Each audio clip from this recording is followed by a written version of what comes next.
Assalamualaikum, salam sejahtera kembali untuk menonton Sarawak Research bersama dengan saya Ghazali Zawawi. Hari mengundi esok bahangnya sudah terasa untuk DUN N65 Belaga. Menurut rakan setugas Koni Grace, hampir 300 anggota pasukan yang menjaga pusat mengundi di kawasan DUN N65 Belaga telah bergerak ke lokasi termasuk dengan menggunakan pengangkutan air. Dan esok harinya untuk semua kita orang Sarawak memilih dengan bijak siapakah kerajaan dan pentadbirannya stabil untuk menerajui bumi Kenyalang. Lebih lanjut akan kami bawakan kepada anda, tapi sebelum itu, ayo kita ikuti dahulu antara tumpuan yang perlu menjadi fokus utama pada jam ini. Handy, are you ready for News at 5? Ever ready, Ghazali?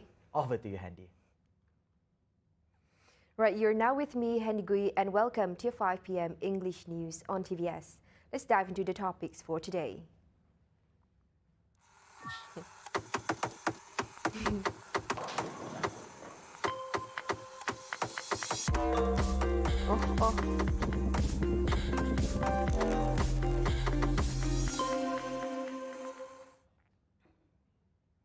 As Sarawakians cast their ballots in the 12th state election tomorrow, Gabungan Parti Sarawak GPS Chairman Datuk Patinggitan Sri ABANG JOHARI Tun Openg today appealed to voters to give a coalition a chance to create a better Sarawak.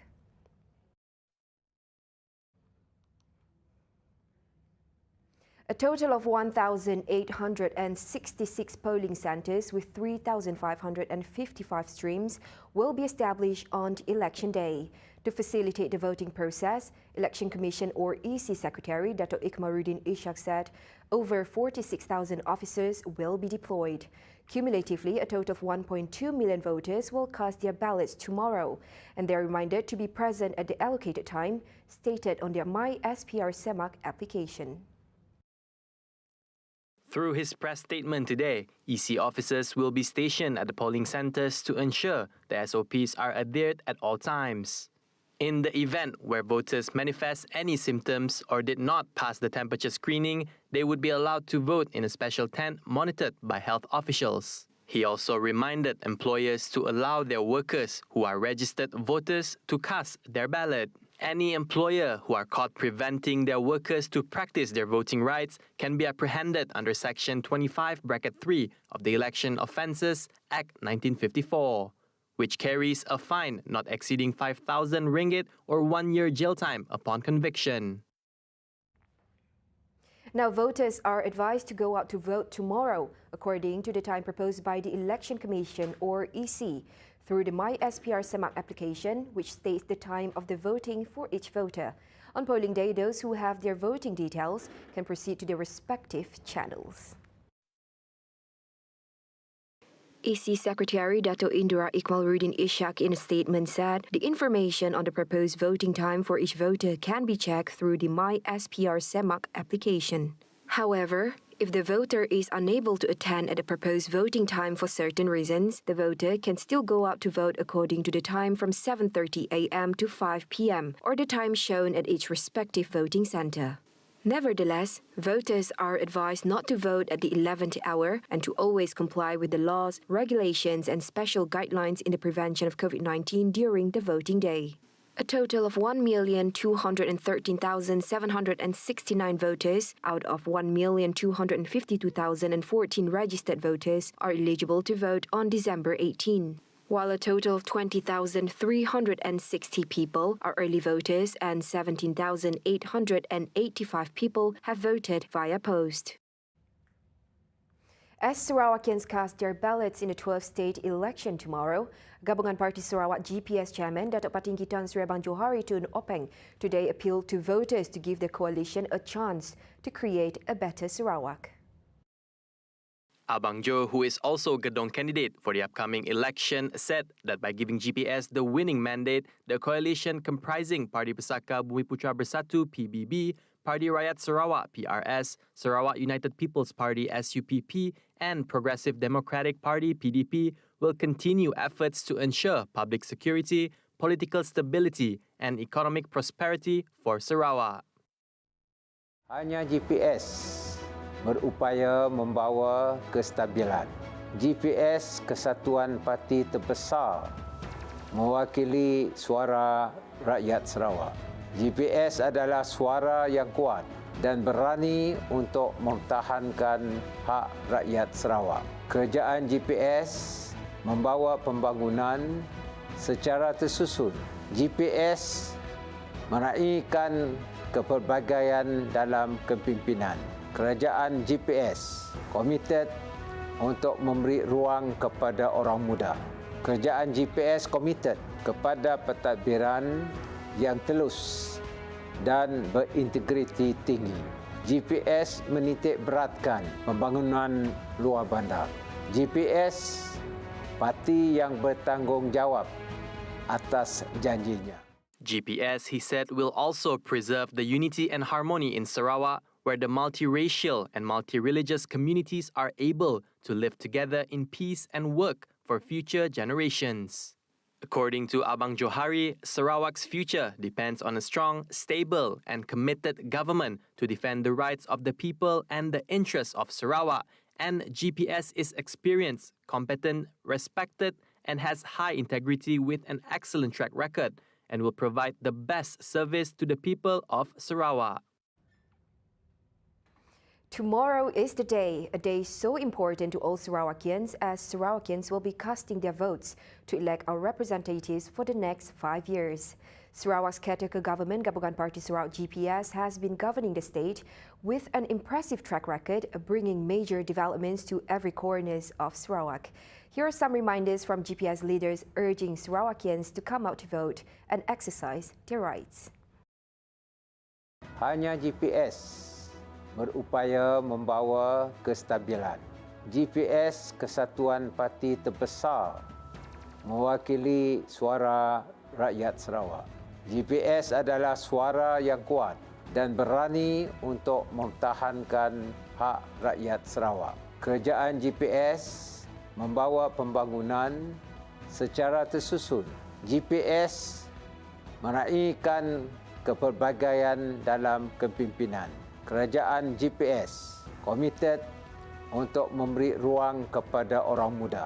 Kerajaan GPS komited kepada pentadbiran yang telus dan berintegriti tinggi. GPS menitik beratkan pembangunan luar bandar. GPS parti yang bertanggungjawab atas janjinya. Undilah GPS, undi GPS, vote for GPS. Hidup GPS, hidup GPS, hidup GPS. Jaga Sarawak, into Sarawak. Saya Douglas Uga Embas, calon GPS di N37 Sabang, merayu kepada semua pengundi untuk turun mengundi. Undilah GPS. GPS membawa kegemilangan kepada Sarawak, kesejahteraan dan kemakmuran kepada rakyat. Into Sarawak, jaga Sarawak. Terima kasih.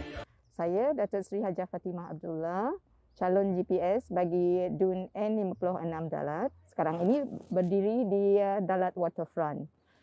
Saya ingin menyeru kepada pengundi-pengundi agar turun mengundi pada hari Sabtu ini, 18 hari bulan 12, dan undilah GPS untuk pembangunan berterusan demi kesejahteraan rakyat.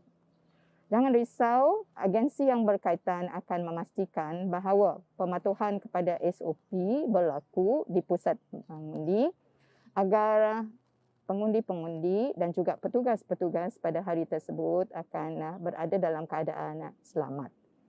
Undi GPS untuk pembangunan berterusan demi kesejahteraan rakyat. Utamakan Sarawak. Assalamualaikum warahmatullahi wabarakatuh.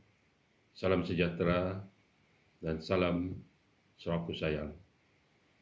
Tomorrow is a decision day. And I, a candidate representing GPS, would like to urge all voters in N41 Kuala Rajang to come out and vote for me. And by the same token, I would like to urge all Sarawakians who are eligible to vote and vote for all the GPS candidates in 82 constituencies in the states to ensure stability, harmony, prosperity, and continuous economic growth in the state that we all love. And with that, and good luck, and thank you very much. Assalamualaikum warahmatullahi wabarakatuh. Assalamualaikum warahmatullahi wabarakatuh. I would like to call upon and urge the voters of M6 Tupong to go down on the 18th of December, this coming Saturday, to exercise your right to vote on the 18th of December. And please adhere to all the SOPs that have been set up by SPR. Please go down to vote. Aku nyungka semua pengundi-pengundi di kawasan Dun N2 perni kepada rarak mohon ngundi wang semua mahi anu berat semua dua ti pagi wang anu 6 najah SOP najah jadual dan juga SPR dari sama-sama kita mohon ngundi nyalat ataupun nunai tanggungjawab kita sebagai pengundi. Selamat mohon berundi. Terima kasih. Selamat mengundi, maju GPS, maju N14. Terima kasih. Come out in full force to vote on the 18th of December. Undilah GPS. Oh, ha! Now, Deputy Chief Minister Dato' Amar Awang Tengah Ali Hassan today called on voters to make the right choice by voting for Gabungan Parti Sarawak GPS candidates. Awang Tengah, who is contesting in Bukit Sari, said only GPS was championing the rights of Sarawak as enshrined in the Federal Constitution Malaysia Agreement 1963. In addition, he also promised to continue the development agenda in Bukit Sari to protect the welfare of the people and to build strong foundations for the future of the young generation in the constituency. Pertarungan tiga penjuru di Bukit Sari kali ini membuktikan betapa sistem demokrasi memberikan peluang kepada anda semua untuk menentukan pemimpin anda. Justru laksanakanlah tanggungjawab anda pada peti undi kelab. He also thanked all election officials, security personnel and the party machinery who work hard in carrying out their duties well throughout the campaign period in the new normal. Tomorrow, a total of 1,213,769 ordinary voters in Sarawak, including 12,935 in the Bukit Sari State constituency, will fulfill their responsibilities to elect new representatives for a new state government to be formed. Today will be the last day of the campaign period, but it never hurts to have one last stride before the battle. Gabungan Parti Sarawak candidate for Mambong, Dr. Jerib Susil, pays visit to several villages in the constituency. We'll be crossed to our reporter Douglas Elliott. Douglas? It's the last day of campaign trail, and early today we had it deep in BENGOH Dam, where Mambong incumbent and GPS candidate Dr. Jerib Susil visited 3 villages, namely Kampung Mug Ayung, Kampung Sting, and Kampung Nyegol for his final leg of campaign. Despite being deep in the remote areas, you can still see the presence of the election fever, with flag-bearing political parties each vying for the attention of the people here. With one of the places where physical campaigns are allowed, the campaign with the Budaya community today were conducted with full compliance to the standard operating procedures set by the Election Commission, with attendees seen wearing face masks, and with each session lasted less than an hour. And for information, the Mambong seat will see a 5-cornered fight between Gabungan Parti Sarawak GPS, Parti Sarawak Bersatu PSP, Democratic Action Party DAP, Parti Aspirasi Rakyat Sarawak Aspirasi, and Parti Bumi Kenyalang PBK. Voter-wise, N19 Mambong has over 19,000 registered voters eligible to vote for the upcoming 12th state election. That's the daily update from location. Douglas Elliott, TVS, BENGOH. Now wrapping up the 5 p.m. news, voting is a serious matter, not just for the next 5 years, but beyond. This was said by SUPP President Dr. Sim Kui Hian as he seeks to defend his Batukawa seat in a 4-cornered battle tomorrow and calls upon the people to vote for GPS, judging by their excellent track record in ensuring continuous development in Sarawak. Adding to that, he said that politics should not be unsolicited and toxic, as it could be jeopardized by fake news. As such, he added that certain parties possess ill intentions by spreading fake news and rumors that can be evil. It's a very important decision, and I hope people come out to vote early. Yeah, come to vote early, and please exercise your duty of a Sarawakian. Yeah, and voting is a very serious matter. Yeah, I mean it's something in which making the decision not just for next 5 years but beyond. I just want to be. I just want to appeal to everybody that it's so important that our politics is, even though it's election campaign, we should not be toxic politics, yeah, because there are all sorts of toxic things. I receive so many unsolicited handphones sending all sorts of, I don't know where they get my handphone number, you know, but unsolicited negative campaign materials on my handphone, and some work on emotion, some work on totally fake news. Some work on totally untrue rumors, and all these are evils. Dr. Sim noted Sarawakians should choose wisely in electing the right representative.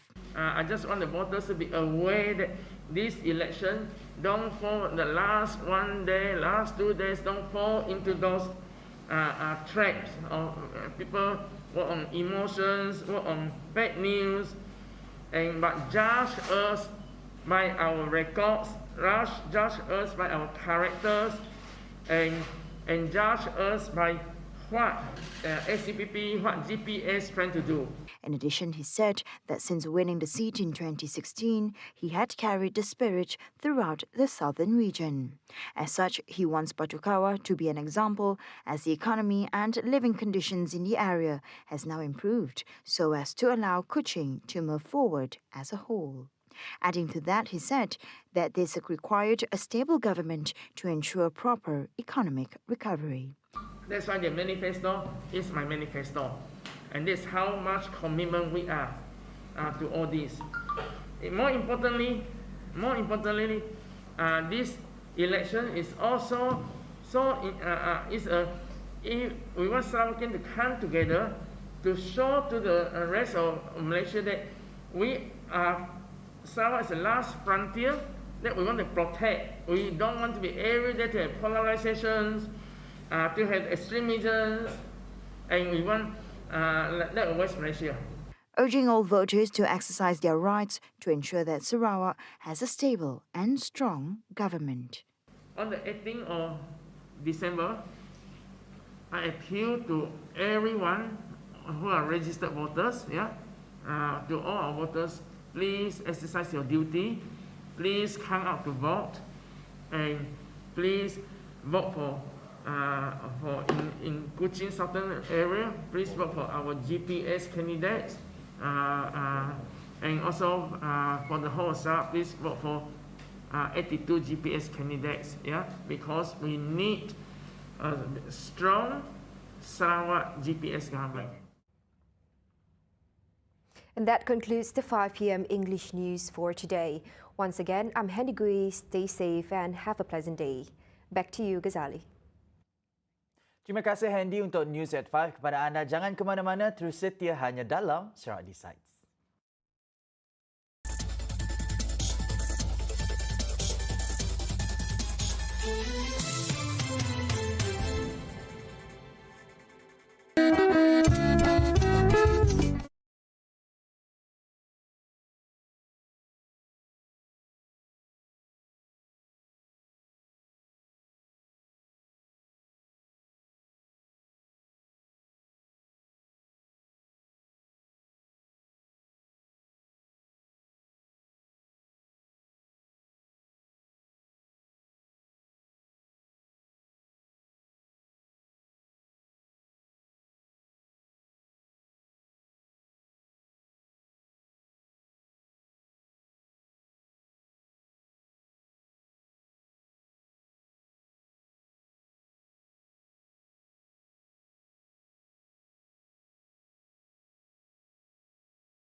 Dapatkan info-info sahih dan terkini mengenai pilihan raya negeri ke-12 Sarawak.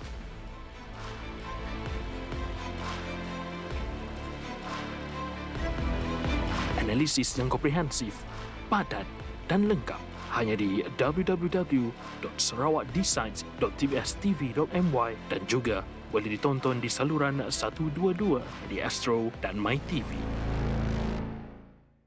Ya, www.sarawakdecides.tvsTVMY dan sekiranya untuk lebih memudahkan anda, gunakan telefon pintar anda untuk mengimbas QR Code ini untuk kita ketahui perkembangan terkini terutamanya keputusan PRN ke-12 Sarawak. Kita nak bersama dengan rakan setugas Siawian untuk sebuah kawasan DUN, pertembungan paling banyak untuk PRN ke-12 kali ini, 8 penjuru. Siawian, silakan perkembangan untuk DUN N52 Dudong.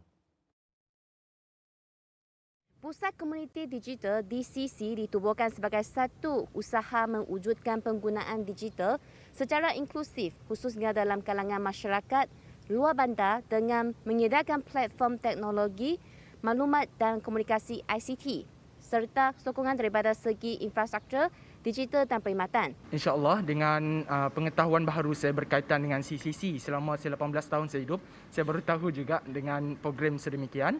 Dan insyaAllah selagi mana program DCC ini akan berlangsung, akan dijalankan untuk hari-hari berikutnya, insyaAllah saya akan melibatkan secara aktif dengan program sedemikian.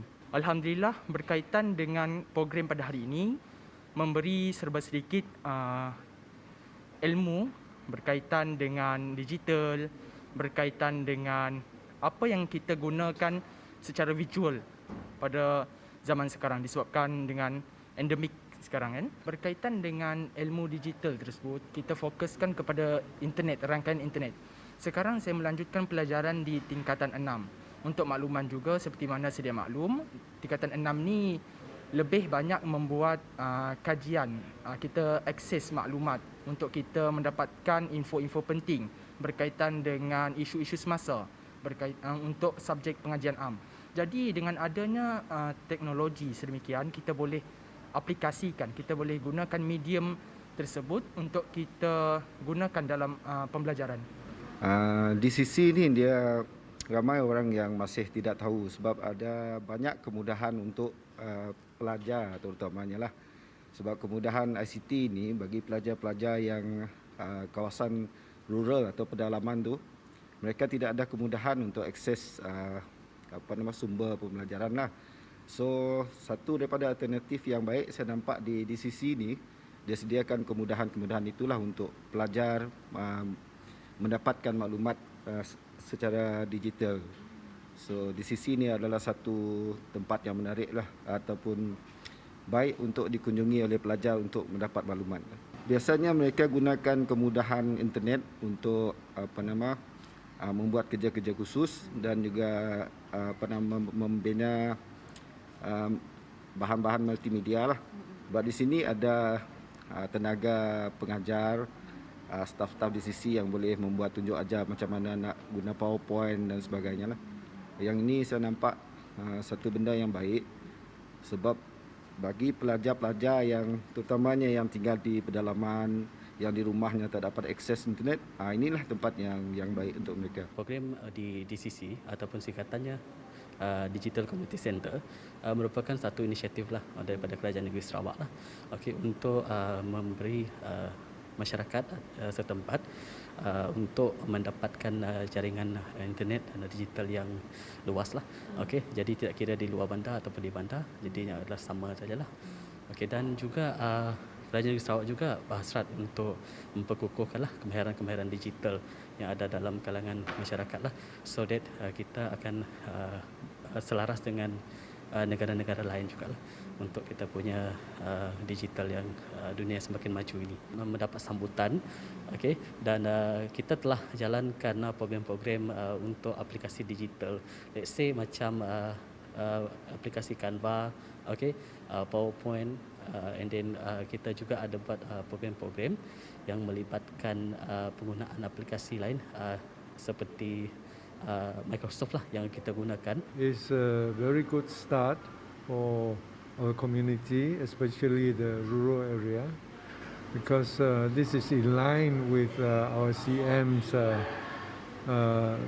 vision of digital economy for Sarawak. So I'm glad that we have two DCC in Meradong at the moment, one in Perpustakaan Meradong and one in Sungai Dulai. They are about, I would say, 30% of youth in Meradong, and mostly they are students. So with this DCC, they can engage in healthy activity, learn a lot of this high-tech things. So as I say, this is very useful program that the state government has implemented in especially the rural areas. Sekian saja laporan dari saya, Xiao Yan, bersama juru kamera dari Pintango untuk TVS. Kembali ke studio.